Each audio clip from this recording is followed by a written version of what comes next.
Hello. So today I'm going to be talking about training, and I'm actually going to be talking about the only 3 types of training that you need for effective fat loss after 40. So if you have been spinning your wheels, trying different types of training, not seeing results, wondering if you should do more cardio or maybe yoga or Pilates or high intensity training or strength, and you're just getting more and more overwhelmed and still not seeing results, then this video is for you. I'm going to, as I said, reveal the only 3 types of training you need for fat loss after 40. And I know that is a bit of a bold statement, saying that you only need to do these 3 types of training, but I'll explain why as I go along.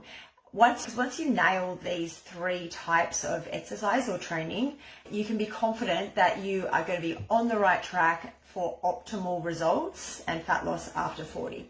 So I want to just obviously start this with a bit of a caveat that when it comes to fat loss and muscle building, nutrition, diet is very important too. We cannot have one without the other.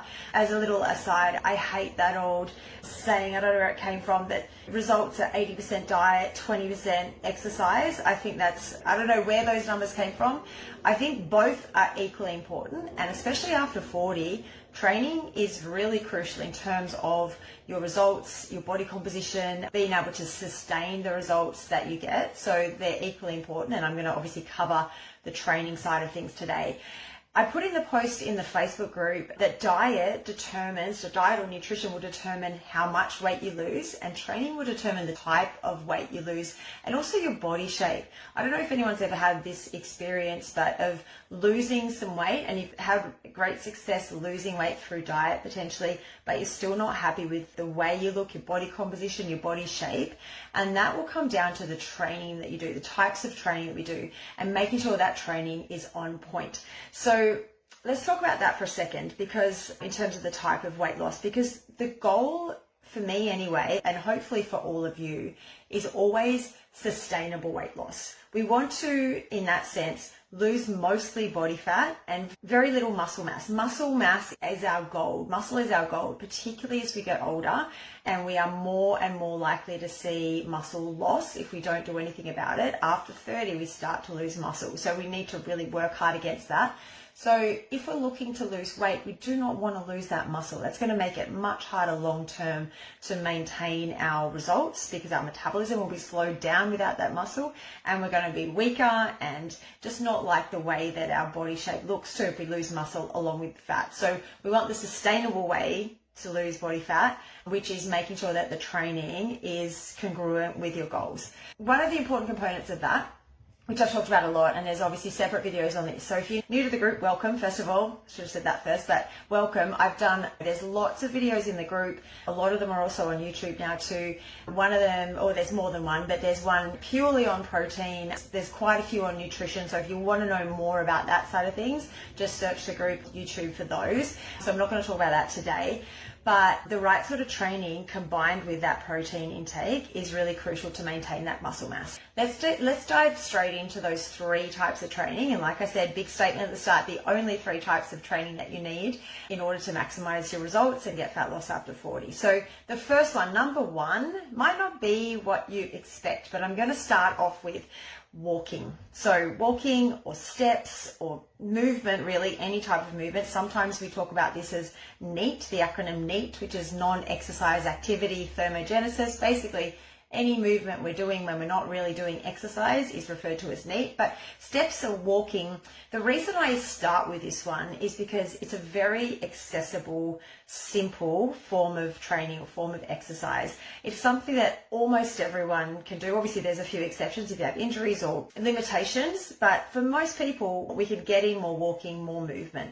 It's also very simple. Every single person I'm speaking to here knows what I mean when I say move more, do more walking, get some more steps in. Whereas when we come to the second kind of most important thing, the strength training and HIIT, there's more nuances to those. So walking, very simple. If you are just starting out and you're like, I need to get healthy, I need to start moving my body more, walking is a really great way to do that.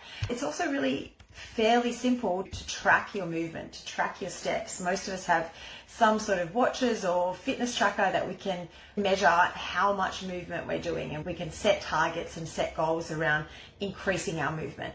It's honestly one of the most underrated forms of movement for fat loss. A couple of reasons for that. We're using energy when we're moving around. All of this that I'm doing now, there's hand movements and even laughing and breathing and eating, and they all contribute to your NEAT. But the more we can move, the more energy expenditure we get. So if fat loss is a goal, we need to create a calorie deficit, and we can do that by moving more, do that by eating less, we can do it by a combination. But moving more and more steps is fantastic, because unlike, say, something like running, it doesn't drive up our hunger hormone. So we don't finish a big walk and go, oh, I'm starving, I could eat a horse, most of the time anyway. We're just moving around more. And also it doesn't drive up our cortisol, which can also have that impact of slowing down other systems in our body, making us hungry. It's helpful in a couple of ways over, say, running. It's also low impact, low stress on the body, so that's helpful too. It can improve your joint and muscle pain, insulin sensitivity, energy, anxiety. There's all sorts of benefits we can get from walking as well. So moving on to number 2 now. I already gave you a little spoiler alert on that one, but it is strength training. And this is probably not a surprise to most of you in here, but if it is, great, let's get into that. And again, I've got some more detailed videos on strength training on its own in terms of what to do, how to start, what I mean by that.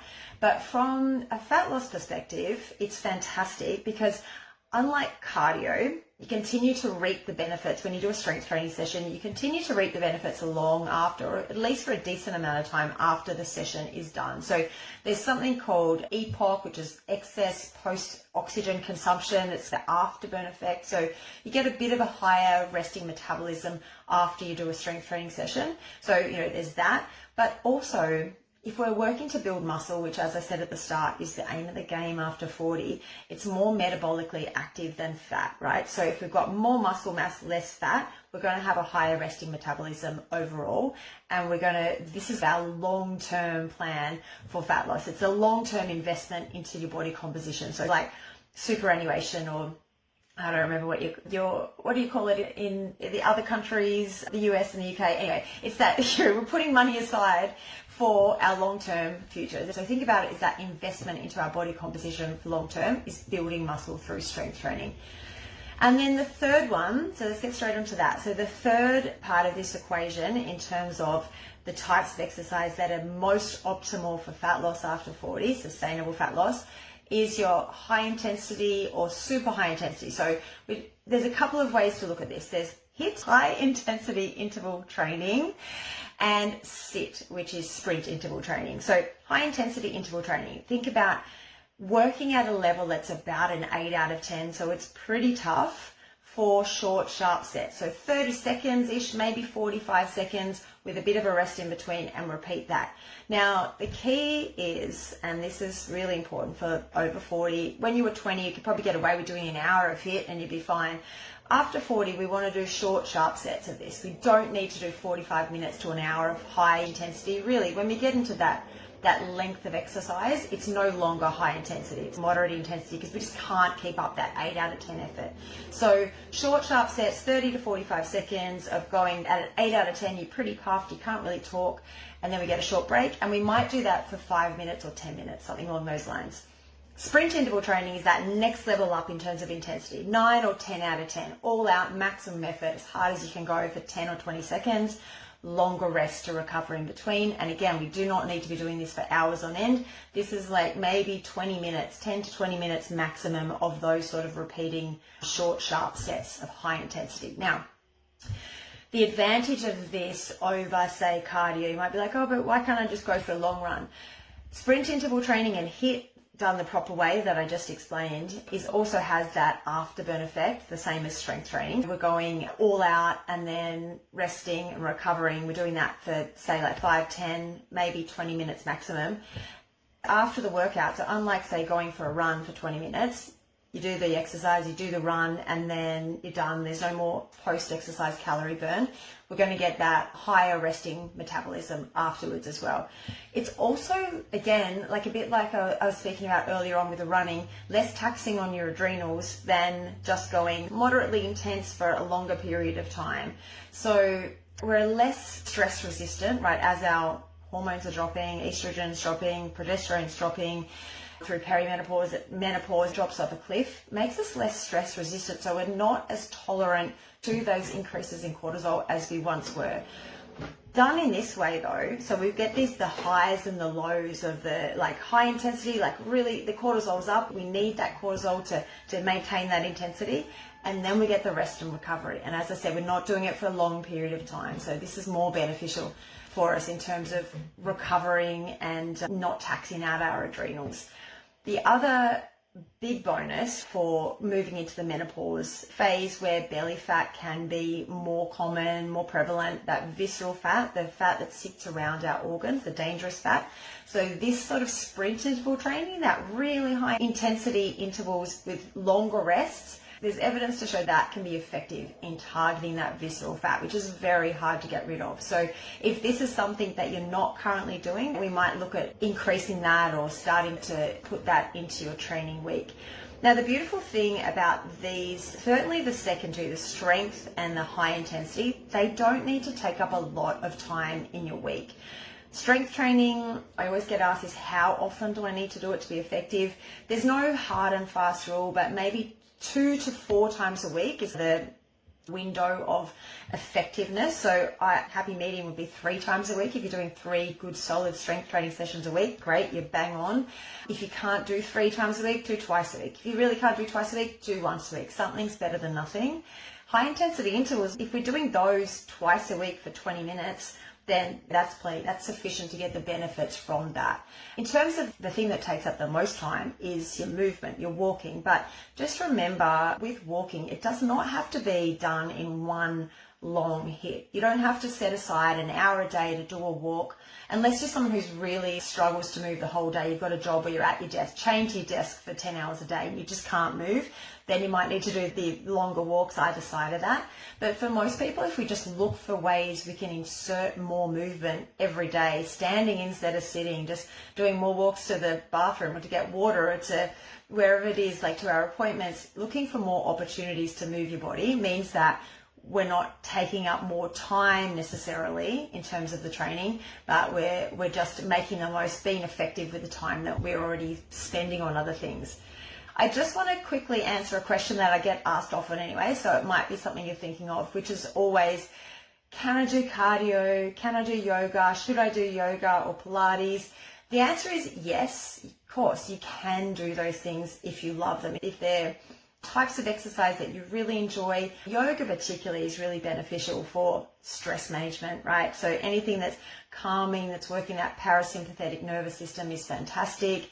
It's not going to directly help with fat loss, but in terms of just bringing you into a non-stress parasympathetic state, fantastic. But other forms of exercise that you might enjoy, if you enjoy them, great. But what I've given you here, these 3 that I've talked about, are the 3 that if you are time poor and you're like, what do I need to just focus my attention on to get the maximum results?